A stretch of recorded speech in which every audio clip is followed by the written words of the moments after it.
Today, I will show you how I made this zombie animation using Callipeg on iPad.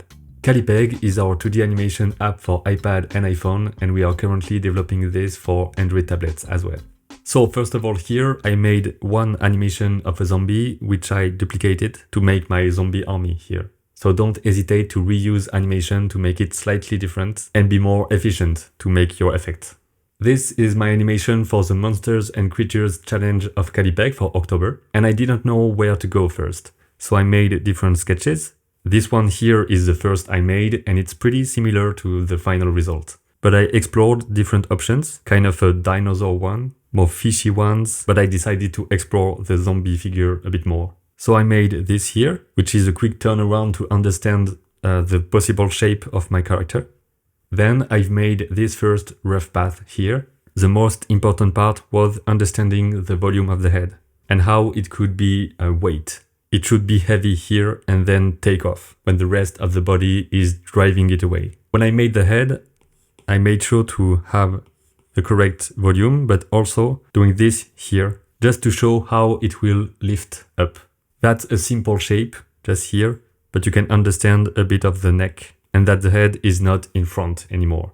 You can see here that the bones are not that consistent, but I got the rotation and the arm movement. I was also working on ones here, but at 6 FPS, just so I don't have to make my timing when I play. So basically here I'm on 4s, because at 24 FPS it will be 4 frames long for each drawing. Then I made a second version of my rough animation, and I added some images but also the face, which is also a nice way to show how the head is rotating. Because you can see here, when it goes down, it's only the eye moving. So I have one face like this, and then with the same shape for the head, I just do this, and it seems to be rotating. During the rough, I also try to be consistent, for example, with the space between eyes, with the space between nose and mouth. So I have a few markers in a way to understand, okay, that should be here. And even if it moves, it should stay here and just extend, for example.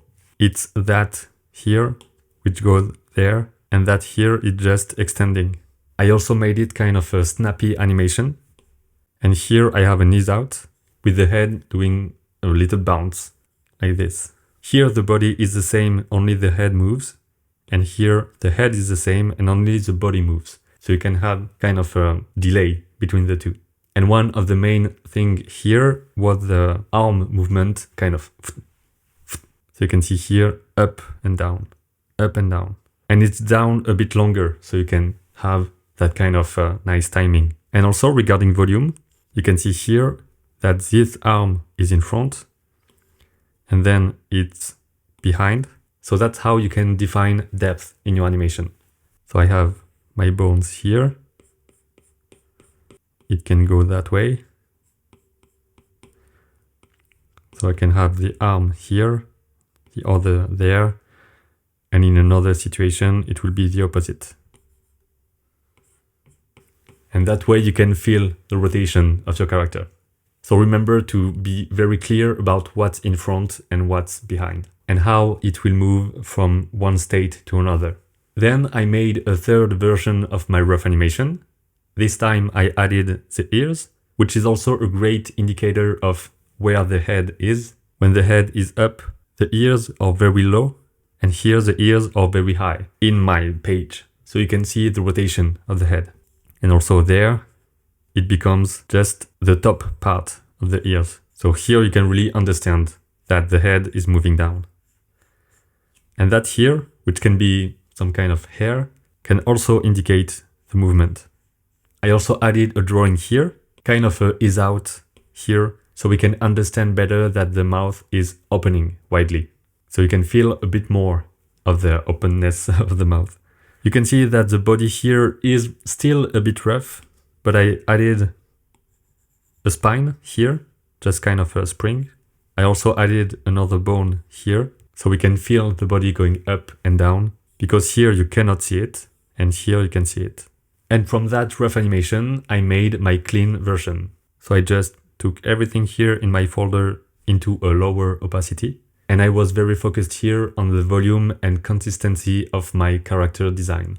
For example, the bones here, always 4 lines, which I try to be evenly spaced. We can see here a bit of movement, but that's more a consequence of the bouncing down, so it moves a bit here.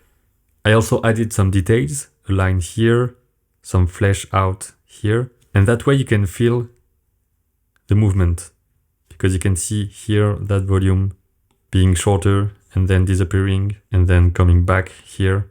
So the size of that small part can be an indicator of movement. Same goes with here, that little line, which will change with the movement. I also added details under the eye, like this. Be sure that every drawing is different, even here. I drew everything again so I can add some life and never having the same line on 2 drawings, one next to another. Here I have some subtleties with the mouth opening for a bit and you can see the teeth. So the goal here with the clean version is consistency, respect of your character model, and having a clear line. You don't have to be confused on what's here, what's behind, what's in front. Once I have my rough animation, then I made the colors. I try to be a bit subtle here, but with not too much detail. For example, there I have a bit of blue, a bit of purple. Here I just erase that. I also decided to make the neck very red, very fleshy in a way. And I had to decide for the main color, which is green here, because I like the kind of zombies you can see in Paranorman, for example, which is kind of greenish, bluish zombies for the skin. Because here I didn't make a character design, model sheet, and so on. It was more of a quick challenge. Imagine a character, animate it right away. I added some shadows here, just enough to understand that a light is coming from the left. And then I used the same character animation, specifically those here, so we can have kind of a breathing zombie. And I duplicated those sheets in different layers to make my army of zombies. So I have that one here, and I use transformation layers to change the location of my character. But at any time I can just go here, I can go to my curves, I can move it anywhere. So transformation layers are customizable at any time. I made it a bit darker by adding a black color with a lower opacity. Same goes for the number 3 here, number 4, and number 5. I also used the transformation layer to flip it. So just here, you can flip your character. It will flip everything within the transformation layer. And finally, I changed the canvas color to that. And I added a few layers in between just to add a plain color like this, lower opacity, in between characters. So that's over number 5 here. That's over number 4 and number 5, of course. That's over this one here. So you can have kind of a depth effect, which can be removed at any time because it's just a layer like this.